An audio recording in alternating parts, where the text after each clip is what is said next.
आज हम गणगौर की कहानी सुनेंगे। शिवजी और माता पार्वती की। चैत्र का महीना आया।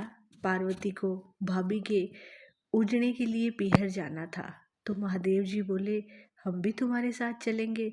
तो ईसर गोरादे नंदी को साथ लेकर निकले। महादेव जी नंदी पर बैठे और पार्वती जी पैदल चलने लगे। तो लोग कहने लगे, देखो आदमी तो सवारी पर बैठा है और औरत को पैदल चला रहा है। महादेव जी उतरे, पार्वती को नंदी पर बैठाया।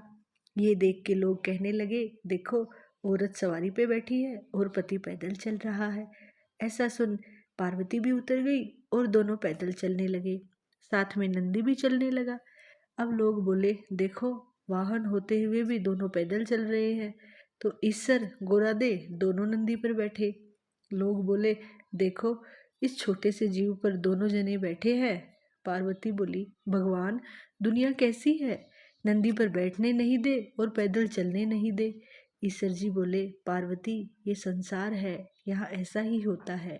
आगे गए तो एक गाय उठती बैठती बेचैन हो रही थी। गोरादे पूछने लगी, भगवान ये गाय कष्ट में क्यों है? तो ईसर जी बोले, इसके बछड़ा होने वाला है। गोरादे बोली, बच्चे के लिए इतना कष्ट मुझसे सहन नहीं होगा, मेरे गांठ दे दो।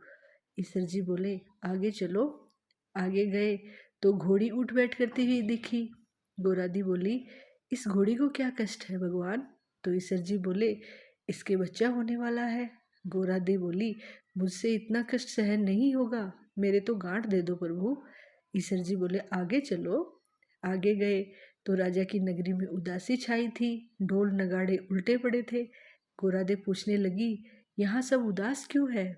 ईसर जी बोले, यहाँ रानी के कंवर होने वाला है। अब तो गोरादी जी माने नहीं, बोले, बच्चे के लिए इतना कष्ट हो तो मुझे बच्चा नहीं चाहिए, आप तो प्रभु मुझे गांठ दे ही दो। ईसर जी को गांठ देनी ही पड़ी। ईसर जी ससुराल पहुंचे, पीपल के पेड़ के नीचे वास किया। गोरादे पीहर में सहेलियों में मगन हो गई। गणगौर नजदीक आई। ईसर जी बोले, आज गणगौर है, सब औरतें पूजा करने आएंगी।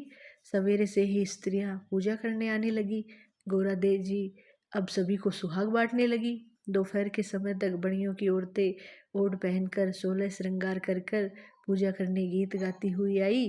गोरादे बोली, सुहाग तो सारा बांट दिया, ये औरतें तो अब आई हैं। ईसर जी बोले, गोरादे चिट्टी अंगुली जल में खोलो, नैनों का सुरमा निकालो, मांग से सिंदूर निकालो, टिक्की में से रोली निकालो और सभी स्त्रियों को अमर सुहाग दो।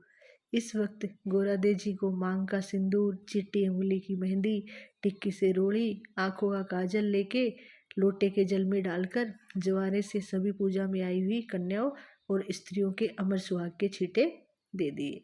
गोरादी ने ईसर जी के कहे अनुसार सबको अमर सुहाग दे दिया। अब ईसर जी गोरा जी घर आए। ईसर जी जीमने बैठे, जितना बनाया सब जीम गए। अब गोरादी जीमने बैठी तो माँ बोली, बेटी मैं थोड़ा भोजन और बनाती हूँ। तो बेटी बोली, माँ मैं तो बेटी हूँ, कुछ भी खा लूँगी। गोरादे ने जला बाटा और बथुए की पिंडी खाकर लोटा भर पानी पी लिया। माँ ने सीख दी। वहाँ से निकलकर ईसर गोरादे जी पीपल के नीचे आए। ठंडी छाँव में थकी हुई पार्वती जी को नींद आ गई। ईसर जी ने पार्वती जी के पेट की ढकनी खोली, देखा तो जला हुआ बाटा और बथुए की पिंडी थोड़े से पानी के साथ पड़ी थी। ईसर जी ने ढकनी वापस ढक दी। पार्वती जी जागे तो ईसर जी ने पूछा, गोरादे आज क्या क्या जीमा? गोरादे बोली, ईसर जी जो आपने जीमा वही मैंने भी जीमा। ईसर जी कहने लगे, पार्वती सच सच बोलो। गोरादे बोली, रसोई में माँ भेद थोड़ी ना करेगी। ईसर जी बोले, देखो गोरादे तुम्हारे पेट में जड़ा बाटा और बथुए की पिंडी के अलावा थोड़ा सा जल है। गोरादे बहुत नाराज हुई और बोली, देखो भगवान आज तो आपने मेरी पेट की ढकनी खोली, ऐसा आप आगे से किसी में जगत के साथ मत करना। पीहर की बात ससुराल में और ससुराल की बात पीहर में नहीं कहनी चाहिए। पार्वती जी इतना बोली और ईसर गोरादी वापस कैलाश पर्वत के लिए रवाना हो गए। आगे देखा राजा के यहाँ शहनाइयाँ बज रही थी, लोग खुशियाँ मना रहे थे। रानी बहुत खुश है। गोरादे बोली, कुंवर होने पर इतनी खुशी होती है? आप मेरी गांठ खोल दो प्रभु। ईश्वर जी बोले, पार्वती, मैंने पहले ही कहा था कि मेरी गांठ खोले नहीं खुलेगी। आगे घोड़ी के बच्चा हुआ, वह अपने बच्चे को प्यार से चाट रही थी। वह बहुत प्रसन्न थी। पार्वती बोली, भगवान आप मेरे वहाँ गांठ खोल ही दो। महादेव बोले, नहीं पार्वती, अब ये गांठ नहीं खुलेगी। आगे गाय अपने बच्चे को प्यार से चाट रही थी और बहुत खुश हो रही थी, और उस गाय की मालकिन भी बहुत खुश थी। पार्वती जी सोचे, जानवरों को बच्चे की इतनी उमंग है तो मानव को क्या बात होगी। और ईश्वर जी से बोली, भगवान मेरी गांठ खोलो, नहीं तो मैं आगे नहीं जाऊंगी अब। पर ईश्वर जी बोले, अब कुछ नहीं हो सकता। थोड़े दिन बीतते, पार्वती जी ने अपने मैल का पिंड बनाया और उसमें प्राण फूके। उस बालक को रखवाली रख के पार्वती जी स्नान करने गई। भगवान आए, बालक ने उनको अंदर नहीं जाने दिया।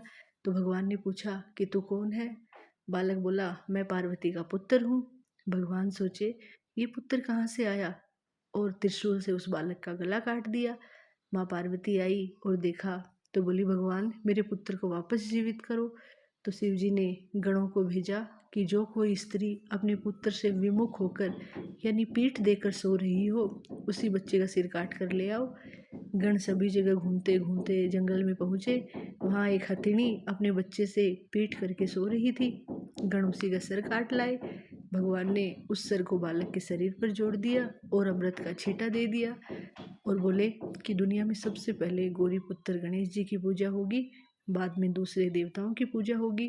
खोटी की खरी की, अधूरी की पूरी। हे गणगौर माता, हम सबको अमर सुहाग देना। बोलो माता शिव, भगवान शिव जी और माता पार्वती की जय हो। आप सभी को गणगौर की ढेर सारी शुभकामनाएं। आप सभी को अमर सुहाग मिले। धन्यवाद।